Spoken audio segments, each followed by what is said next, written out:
Hello friends, आइए आज हम बात करते हैं जीएस से रिलेटेड इम्पोर्टेंट क्वेश्चंस की। देखिए, आज हम बात करेंगे ब्रिटिश सत्ता का विस्तार बंगाल, मैसूर, पंजाब आदि के संदर्भ में। देखिए, फर्स्ट, प्लासी का युद्ध 1757 ईस्वी में अंग्रेजी सेना का नेतृत्व किसने किया था? तो जो रॉबर्ट क्लाइव थे, उन्होंने 1757 में जब प्लासी का युद्ध हुआ था तो अंग्रेजी सेना का नेतृत्व किया था। ठीक है। बक्सर के युद्ध 1764 में हुआ था, जो कि देखिए ये भी आप बहुत ही इम्पॉर्टेंट बात है, याद रखिएगा। कभी कभी क्वेश्चन ऐसा भी बन जाता है कि बक्सर का युद्ध कब हुआ था, प्लासी का युद्ध कब हुआ था, है ना, इस टाइप से। तो हमें ये भी याद रखना है साथ में कि बक्सर का युद्ध, इसीलिए मैंने ब्रैकेट में इसका सेशन भी डाल दिया है 1764। इसमें अंग्रेजी सेना का जो नेतृत्व था किसने किया था? हेक्टर गुनरो ने। वर्ष 1798 ईस्वी में, देखिए 1798 है ये, इसको 1708 मत समझिएगा, कि लॉर्ड वेलेस्ली द्वारा प्रस्तावित सहायक संधि को स्वीकार करने वाला पहला भारतीय कौन था? हैदराबाद का निजाम। ठीक है। भारत का प्रथम गवर्नर जनरल व viceroy, this is most important question, ये बहुत बार रिपीट हुआ है एग्जाम में। जो प्रथम गवर्नर जनरल था भारत का और वायसराय लॉर्ड कैनिंग था। ठीक है। तीसरे अंगल युद्ध को रोकने के लिए टीपू सुल्तान ने अंग्रेजों के साथ कौन सी संधि की? तो देखिए, टीपू सुल्तान ने की थी श्रीरंगपट्टनम की संधि। ठीक है। हड़प सिद्धांत, जब्ती सिद्धांत किसके द्वारा लागू किया गया? देखिए, सबसे पहली बात तो ये हड़प सिद्धांत क्या था।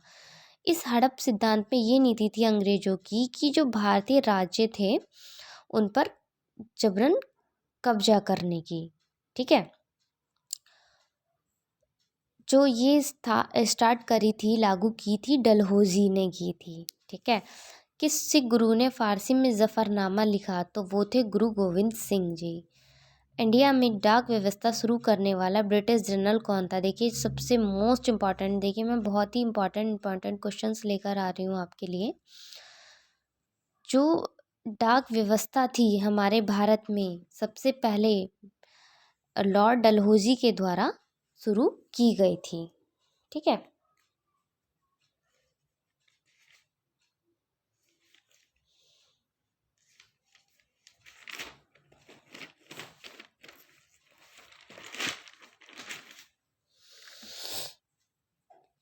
किस सिख गुरु ने गुरु नानक की जीवनी लिखी? तो वो थे गुरु अर्जुन देव, जिन्होंने प्रथम बार गुरु नानक जी की जीवनी लिखी थी। उनके जीवन से लेकर मृत्यु तक की सारे जो घटनाएं थी उनसे रिलेटेड।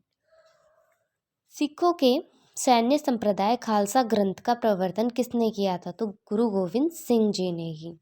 1757 में सिराजुद्दौला किसके द्वारा पराजित किया गया था? तो क्लाइव के द्वारा। रॉबर्ट क्लाइव कहा जाता है इनका पूरा नाम।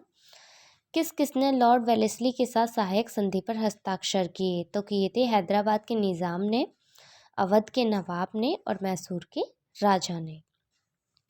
सुंगोली की संधि 1816 में किसके बीच हुई थी? ईस्ट इंडिया कंपनी व बंगाल के बीच। ठीक है।